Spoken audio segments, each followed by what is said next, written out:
True news analysis में आज हम इन तमाम खबरों की पड़ताल करेंगे और ये समझेंगे कि आखिर उपराष्ट्रपति को लेकर जो लगातार सियासी पारा चढ़ा हुआ है, आखिर उसके पीछे की क्या वजह रही।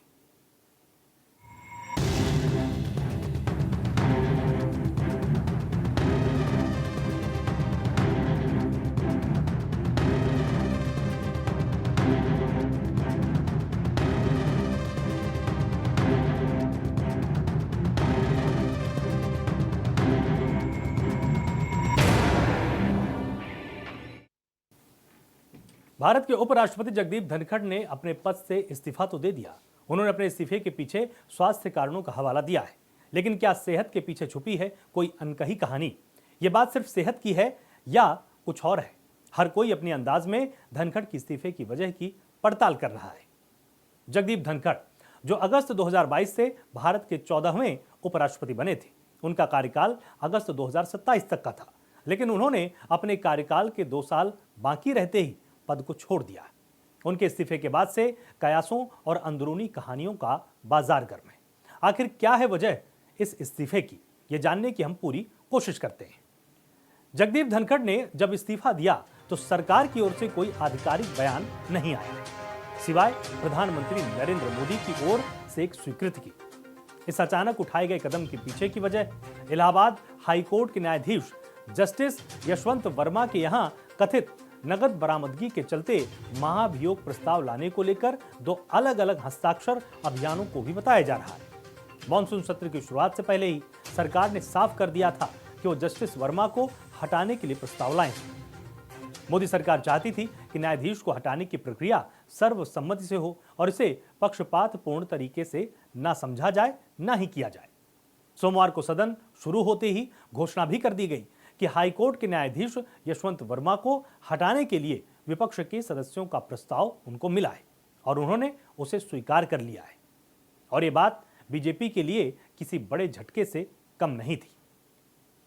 राज्यसभा में 63 विपक्षी सांसदों की ओर से लाए गए प्रस्ताव को स्वीकार कर लिए जाने के बाद लोकसभा में इसी तरह का प्रस्ताव पेश करने का मौका बीजेपी ने गंवा दिया।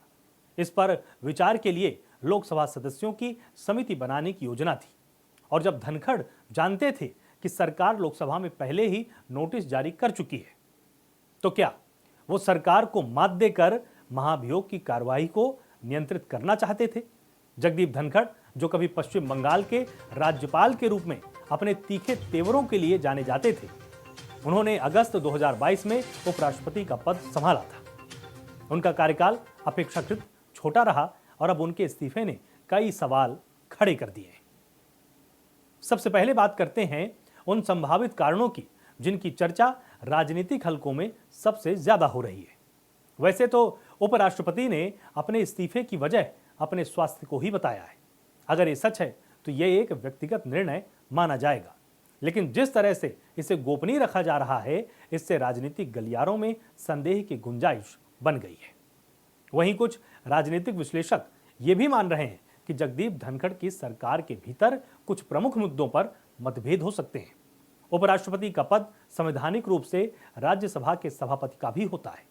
क्या राज्यसभा में किसी विधेयक या नीति पर सरकार और धनखड़ के बीच कोई असहमति थी?